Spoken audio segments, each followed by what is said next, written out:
여러분, 실과 시간입니다. 우리가 배울 내용은 이제 자원관리 그대로고요. 올바른 시간과 용돈관리에 대해서 배워볼 겁니다. 배울 내용은 교과서 50쪽에서 51쪽입니다. 여기 들어가기 앞서서 우리 지난 시간에 무엇에 대해 배웠는지 한번 떠올려 볼까요?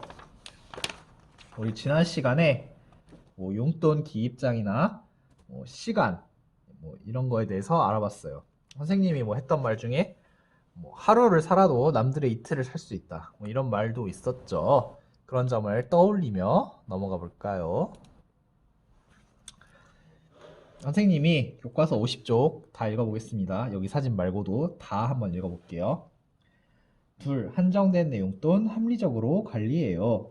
용돈을 계획 없이 사용하여 부족했던 경험이 있나요? 용돈은 자유롭게 쓸 수 있도록 우리에게 주어지는 돈입니다. 하지만 우리가 원하는 것을 모두 사거나 할 수 있을 만큼 용돈이 충분하지 않기 때문에 계획 없이 쓰다 보면 꼭 필요한 곳에 사용하지 못할 수 있습니다. 그러므로 한정된 용돈으로 원하는 것을 얻기 위해서는 계획을 세워 합리적으로 소비해야 합니다. 중요하고 필요한 순서에 따라 우선순위를 정하고 용돈 사용 계획을 세워 필요한 곳에 필요한 만큼만 써야 합니다. 이때 용돈 기입장을 작성하면 계획에 따라 용돈을 사용하고 있는지 알 수 있어 합리적으로 용돈을 관리할 수 있습니다. 또한 우리가 소비하는 물건은 환경과 우리 안전에 영향을 미칩니다. 따라서 구매, 사용, 폐기 전 과정에서 환경 오염을 줄이고 안전을 고려하는 소비 생활을 실천해야 합니다. 나에게 꼭 필요한 것과 내가 가지고 싶은 것을 구별하여 소비할 수 있는 능력을 길러야 해요. 환경과 안전을 고려하는 합리적인 소비, 구매, 중요하고 꼭 필요한 것부터 순서를 정하여 삽니다. 물건의 가격과 품질을 비교하여 가격이 적당하고 품질이 좋은 것을 고릅니다.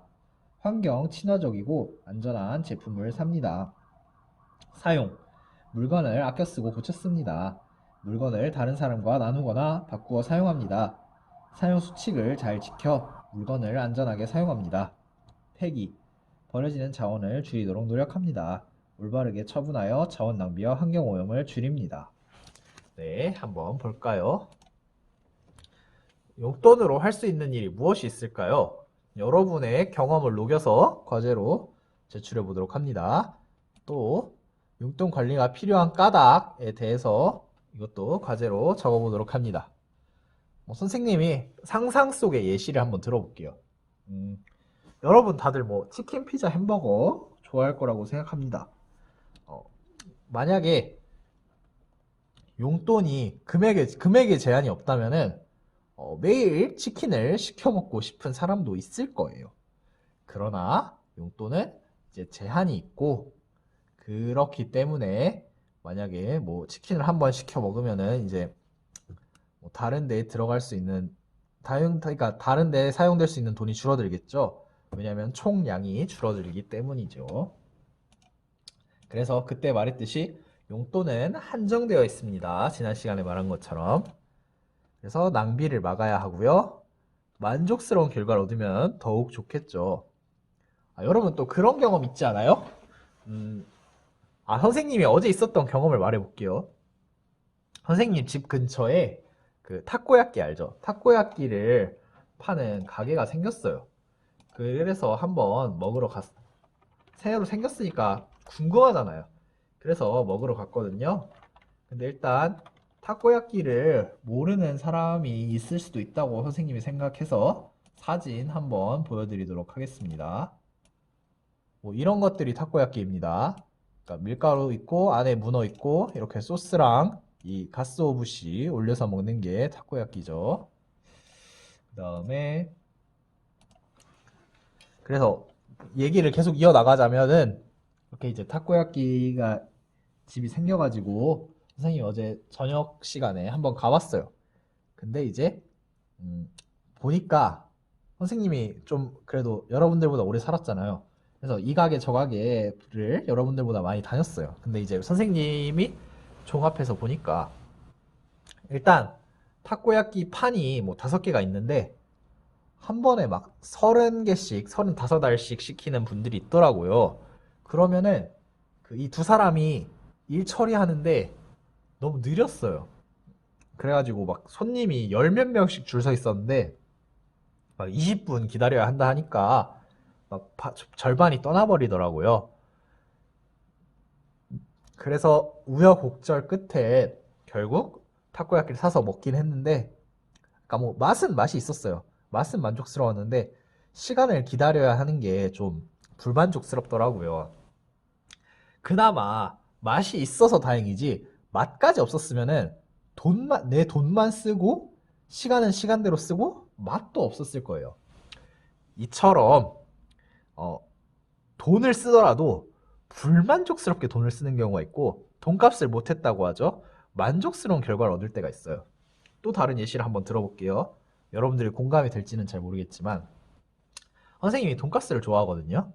돈가스를 좋아하는데 어, 또 여기에 추가적으로 말을 하자면은 사람들은 보통 기대가 있잖아요. 예를 들면은 뭐 특정 브랜드나 이런 걸 비하하는 건 아닙니다.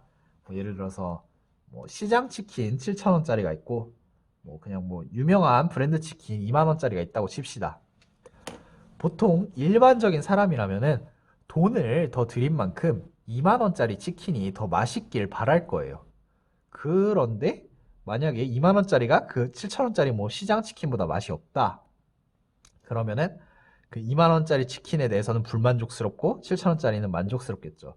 그리고 7천 원짜리 치킨이 더 맛까지 있다면은 만약에 그 7천 원짜리 치킨을 사 먹는 게 더 만족스럽고 현명한 소비가 되겠죠. 그렇기 때문에 돈이 돈값을 하는지가 일단 만족스럽고 만족스럽지 않고를 얻을 수 있고, 또 거기에 만약에 값이 싸기까지 하다. 그럼 이제 가성비라는 말이 되겠죠. 가성비가 되고 정말 이제 내가 아끼는 집, 뭐 최애집 이런 게 되겠습니다. 뭐 이제 이런 얘기 그만하고 계속 이어나가 보겠습니다. 그래서 용돈이 한정되어 있고 낭비를 막아야 되고 만족스러운 결과 돈값을 해야 되고 뭐 가성비가 있었으면 좋기 때문에 우선순위에 따른 지출 계획을 세워야 된다는 겁니다. 그래서 우리가 실생활에서 할 수 있는 내용, 용돈 사용 내역을 작성하는 겁니다. 뭐 가계부나 용돈기 입장, 소비 습관을 점검하는 거죠. 선생님이 이렇게 용돈 사용 내역, 뭐 작성, 용돈 기입장, 가계부 이런 걸 가르치긴 하지만 선생님도 어렸을 때 이런 걸 하진 않았었어요. 하지만 이제 선생님이 이제 나이가 들고 선생님도 이제 뭐 돈을 모아야 되잖아요. 도움이 될 수 있는 실질적인 좀 더 좋은 방안이 있다면은 그러니까 선생님은 어른을 기준으로 말해볼게요. 선생님은 어른이니까 선생님이 뭐 이제 월급날에 월급이 나와요. 그러면은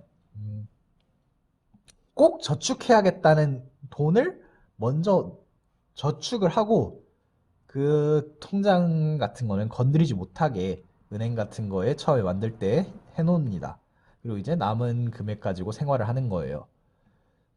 이게 별거 아니지만 왜 중요하다고 생각하냐면은 한 달치를 다 쓸 거 다 쓰고 남는 걸 저축해야지. 이런 마음가짐을 가진 선생님 친구들은 돈을 잘 못 모으고 있어요. 그렇기 때문에 여러분들도 만약에 물론 저축을 할지 안 할지 모르겠지만 뭐 용돈이 적으면 저축을 당연히 못 하죠. 나중에 여러분들이 그래도 어른이 되어서 선생님 말대로 꼭 저축해야 할 금액을 먼저 떼고 소비를 하면은 실생활에서 가장 쉽게 적용할 수 있는 저축 방법이 된다고 생각합니다. 여러분들도 만약에 뭐 용돈이 얼마인지 선생님이 모르겠어요. 뭐 적으면 다 쓰는 수밖에 없는데 뭐 저축할 여유가 된다.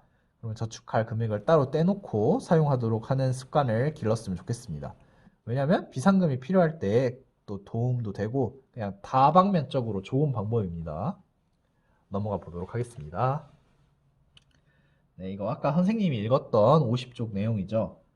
뭐 구매할 때는 뭐 필요하고 중요한 것부터 뭐 품질, 가격도 적당하고 품질 좋은 거, 가성비를 찾아보라 이런 말이죠. 환경 친화적이고 안전한 제품. 그러니까 이거는 같은 가격이면은 이런 걸 고려해 달라 이 말이에요. 보면은 탄소 배출량이 적은 제품 마크, 환경성이 우수한 제품 마크. 이거 KC라고 하죠.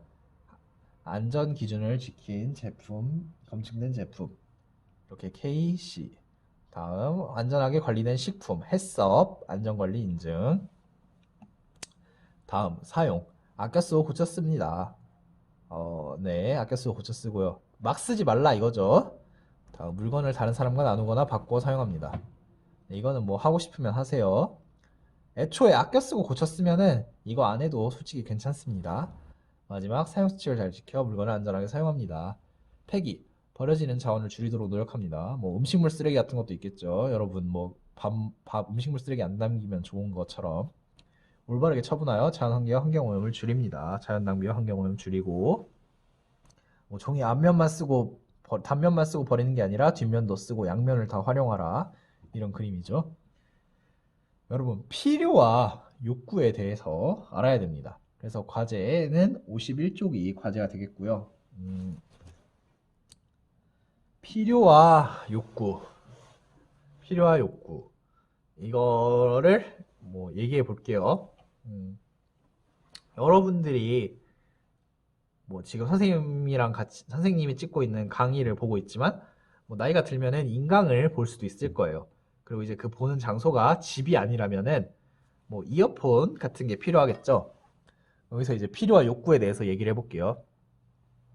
솔직히 유선 이어폰, 그러니까 선 있는 이어폰보다는 무선 이어폰이 더 편리할 거예요. 그러나 극단적으로 비교를 해볼게요. 필요. 솔직히 뭐 5,000원, 만원 이어폰만 있어도 뭐 공공장소 같은 데서 다른 사람에게 피해 안 주고 강의를 들을 수 있죠. 이게 최소한의 필요예요. 최소한의 필요. 다음 욕구. 뭐 마음만 같아서는 뭐 에어팟 2세대 이런 게 있으면 좋겠죠. 이게 욕구예요. 그리고 만약에 가격대로 비교해 볼까요? 뭐 이어폰 5,000원, 만원이라 했으니까 극단적으로 5,000원이라고 상상해 봅시다. 뭐 에어팟 2세대 한 30만 원, 40만 원 하는 것 같은데 극단적으로 높게 잡아서 40만 원이라고 가정을 해봅시다. 5천 원 대 40만 원이 되는 거예요. 39만 5천 원의 차이가 있죠. 물론 편리성에서도 크게 차이가 나고 성능도 차이가 날 겁니다. 5천 원짜리랑 에어팟 2세대랑 비교할 건 아니에요. 하지만 만약에 이거 말고도 사용해야 하는 우선순위가 있다면은 이 5천 원과 40만 원 중에서 중간 지점에서 타협을 보고 남은 자원을 다른 데 활용하는 게 더 좋겠죠. 네. 뭐 여러분이 뭐 설날에 뭐 세뱃돈을 받았다 칩시다. 40만 원을 받았다 칩시다. 에어팟 하나 사고 끝 하면 좀 허무하죠. 물론 에어팟을 사지 말라는 의미는 아닙니다. 하지만 뭐 아까 말했듯이 5천 원과 40만 원의 그 어느 중간쯤에 있는 것을 사고 뭐 옷도 사고 뭐 치킨도 먹고 뭐 이러면은 좀 더 다각적으로 활용할 수 있잖아요. 그렇기 때문에 필요와 욕구 이 둘 중에서 여러분들이 그 중간 지점을 어느 중간 지점을 잘 잡아서 용돈을 소비하는 것이 중요하다고 생각합니다. 네, 여기에 이렇게 선생님이 유튜브에서 여러분들이 검색해서 볼 수 있도록 사진을 조금씩 따왔으니까 저기 채널을 검색해서 보거나 제목을 검색해서 보고 그 용돈교육법, 쇼핑 지름신, 소비 줄여지는 습관, 미니멀 라이프의 경제적 효과 이거 다 보고 느낀 점 써서 과제로 제출하도록 합니다. 51쪽이랑 이거 영상 4개 보고 느낀 점입니다. 이상으로 수업 마치도록 하겠습니다.